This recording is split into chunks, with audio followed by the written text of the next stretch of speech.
வருகிறான், இவனை கொன்று போடுவோம். ஒருவன் சொல்கிறான், வேண்டாம் வேண்டாம், இவனை இந்த குழியிலே போட்டு விடலாம் என்று சொல்லி குழியில் போட்டு விட்டார்கள். அப்பொழுது சொல்கிறார்கள், தரிசனக்காரனே, உன் தரிசனம் எப்படி நிறைவேறும் பார் என்று சொல்லி குழியிலே போட்டு விட்டார்கள். ஒருவேளை யோசித்திருக்கலாம், ஆண்டவரே, நீர் கொடுத்த வாக்குத்தத்தங்களும் தரிசனங்களும் என்னை படுகொழியில் தள்ளிவிட்டதே என்று சொல்லி அவர் யோசித்திருக்கலாம். ஆனால் யோசேப்பிற்குள்ளாக இன்னும் ஒரு நம்பிக்கை இருந்தது. கர்த்தர் அங்கு கிரியை செய்தார்.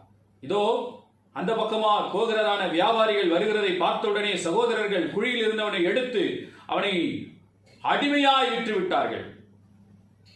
அடிமையாய் விற்கப்பட்டவன் இன்னொரு இடத்தில் போய் அடிமையாய் போத்திபாருடைய வீட்டில் அடிமையாக போய் அங்கு வேலை செய்கிறதை பார்க்கிறோம்.